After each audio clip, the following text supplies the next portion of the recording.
Jimmy Page, una eminencia del rock al que le gustaba la magia y tenía una linda y fiel amistad con nada más y nada menos que con el ocultista Aleister Crowley.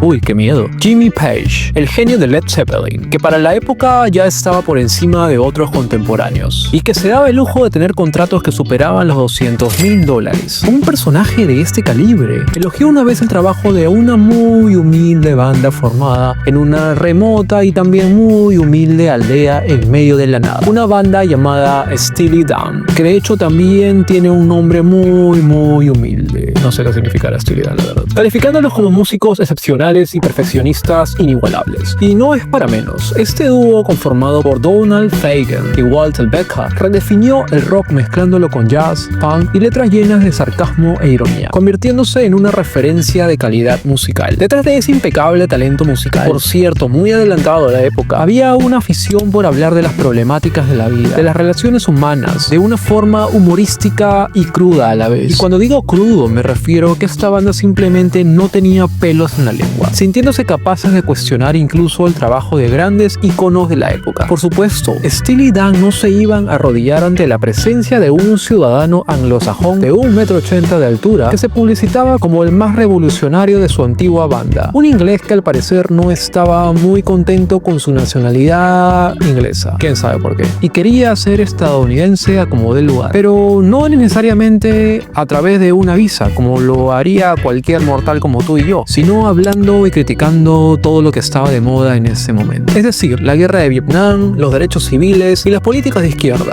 En resumidas cuentas, Steely Dan no le iba a tener miedo a un inglés, ni así estuviese arrasando en las tablas tanto en USA como en Reino Unido. Y más si no estaban de acuerdo con algo que había dicho este inglés. Pero no vayas a pensar que fue porque dijo algo en contra de la Iglesia Católica, ni mucho menos de las cosas horribles que le dijo el romántico Paul, sino de algo más irónico, por así decirlo. Bien, ¿qué pudo haber hecho enojar a Steely Dan? ¿Qué otra declaración controversial y amarillista podría haber dicho este inglés de nombre John? Antes de responder, analicemos un poco más a fondo el contexto de Steely Dan y su estilo crítico. Steely Dan fue una banda que yo empecé a escuchar cuando trabajaba en una tienda de discos. Allá por el año 2000, ¿qué te importa? Do It Again fue la primera canción que escuché. Sí, yo sé que probablemente no te importa cómo empecé a escuchar Steely Dan, pero bueno, quería matizarlo un poco. No hay problema, sigamos. Otro día te cuento mi vida y mi experiencia de haber trabajado en una tienda de discos. En fin, Steely Dan, originario de una aldea en el norte de Nueva York, con probablemente solo 5,000 personas, con álbumes icónicos como Aha y Can't Buy a Thrill, y canciones como Reeling in the Years y Ricky Don't Lose That Number, que siguen siendo clásicos atemporales. Tampoco dejemos de lado su álbum menos comercial, pero para mí el más oscuro y fascinante, Royal Scam. Su complejidad musical y letras sofisticadas los consolidaron como una de las bandas más influyentes de su época. Donald Fagen y Walter Becker no estaban solos, sino con una línea de músicos bastante dotados, como el caso de Jeff Buxton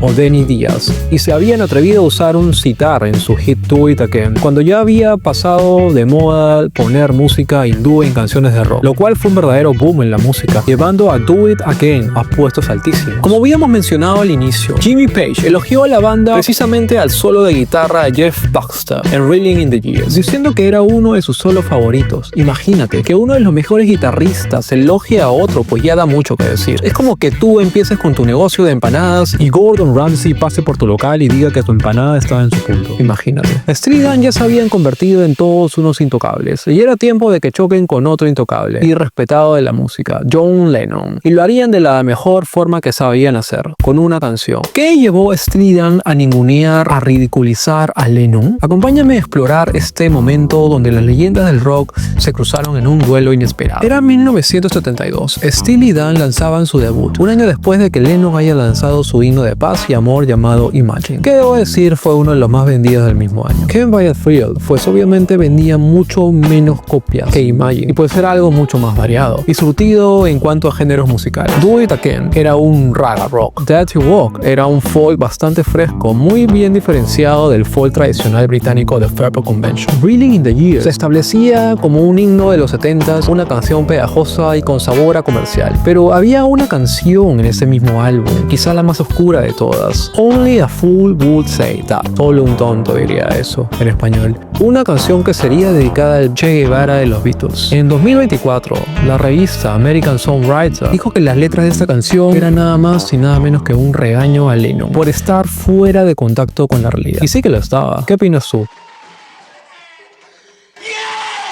¿Sigues aquí conmigo? Bien, apóyame dando like y compartiendo este trabajo. Y por supuesto, con un suscribir. Vamos, que no te cuesta nada. Esta canción, cuyo título traducido sería Solo un tonto diría eso, se dirigía con clara intención crítica al Beatle más revolucionario. Analicemos primero las líneas más prominentes de Imagine. Imagine no possessions. Imagina un mundo sin posesiones. Es aquí donde Lennon parece quedar como un soñador desconectado. ¿Cómo pedir un mundo sin posesiones cuando compones esta frase desde tu mansión de 30 hectáreas en Titges Park, con un piano blanco que probablemente costó más que 100 de esos Yamaha PCR que tú y yo tenemos, el cual tuvimos que sacarlo en 12 cuotas sin intereses con la Diners? Esta ironía no pasó desapercibida para Steely Dan, que con Only a Fool Would Say That cuestionaron el mensaje de Lennon de manera mordaz. Todo esto me lleva a pensar en Lennon como un promotor de una especie de nuevo orden mundial, un solo gobierno sin religiones, pero ¿cuál sería esa única religión? ¿Acaso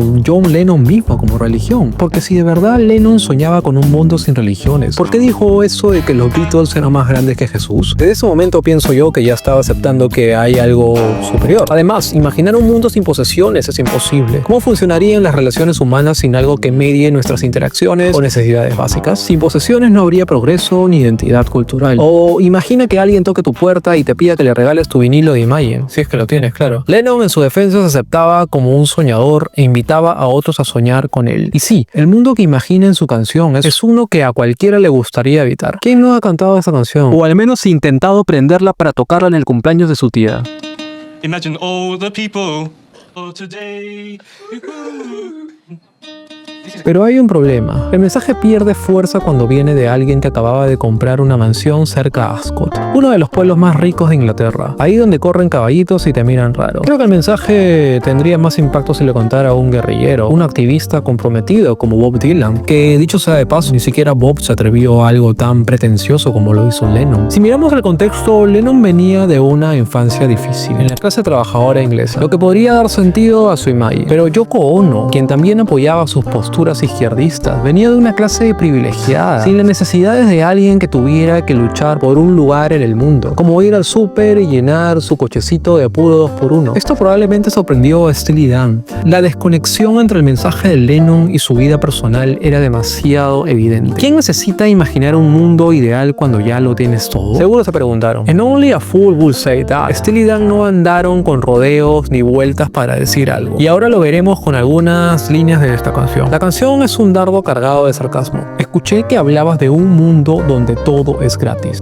Esta línea no es solo una burla, es una crítica seria y directa. ¿Qué acaso la mansión de Lennon en Titges Park fue un regalo inmerecido? A lo mejor seguro la compraron a crédito, no sé, con más de 200 metros cuadrados y un cuarto de visitas más grande que 10 de esas canchas donde te ponías a jugar fútbol después de clases. ¿Cómo puede hablar de igualdad y modestia? Steely Dan ofrecía así una crítica aguda y elegante, con un sarcasmo que desenmascara al soñador más imaginativo del momento, cuestionando si su utopía no era más que una fantasía sin fundamento. Además que se atrevieron a llamarlo tonto, posiblemente haciendo referencia a su canción The Fool on the Hill, el tonto en la colina. Pero esto nos lleva a un debate más profundo. ¿Deberíamos juzgar el arte por la coherencia de su creador? Mientras que para algunos Lennon era un visionario, para otros su mensaje en Imagine era más idealista que práctico. Fagen y Becca no solo señalaron esta contradicción, sino que también pusieron en tela de juicio cómo el público consume estas ideas. ¿Realmente queremos cambiar el mundo o simplemente disfrutar de una melodía pegajosa con un mensaje aspiracional? Ya nos lo habían dicho 10 Years After, con I'd Love to Change the World. Pero en esta canción se ve más una redención que una imposición, ya que el cantante acepta que cambiar el mundo es imposible. Al final quizá la crítica de Steely Dan no solo era para Lennon, sino para todos nosotros, los oyentes, que en realidad queremos un mundo donde el capitalismo, el consumismo no nos controlen la vida y no le pongan precio hasta el aire que respiramos. Que a nadie le gusta ver un anuncio publicitario con cosas que probablemente nunca te vayas a comprar, imponiendo necesidades y como decía Marx, ese sistema llamado capitalismo genera su propia destrucción, como una especie de bomba de tiempo. Ahora, por otro lado, imagina un mundo donde todo lo que tienes, sea poco o mucho, lo tengas que compartir con el señor que vende manteles en el mercado, o con tu compañerito Julio de la primaria, del que no te acuerdas ni de su cara. Es decir, cantamos una letra que ni nosotros mismos nos creemos. En fin, todo este extremismo idealizado en Imagine fue como el tiro al blanco de la acidez lírica de Steely Dan, y lo reflejaron en una rica canción que se presta para hacer unos solos deliciosos en el piano eléctrico. A pesar de sus diferencias, tanto Steely Dan como John Lennon dejaron un legado incomparable en la música. Mientras que Lennon nos invitaba a soñar, Fagen y Becca nos retaban a mirar más allá del discurso fácil. Quizá esa mezcla de idealismo e ironía es lo que hace el rock tan fascinante. Al final, la pregunta queda en el aire. ¿De qué lado estás tú? ¿Eres un soñador como Lennon o un crítico mordaz como Steely Dan? Déjame saberlo en la caja de comentarios y nuevamente te agradezco por quedarte hasta aquí. Si te gustó este video, apóyame con un suscribir, ya que es gratis y eso nos gusta a todos, como a Lennon. Nos vemos, cuídense.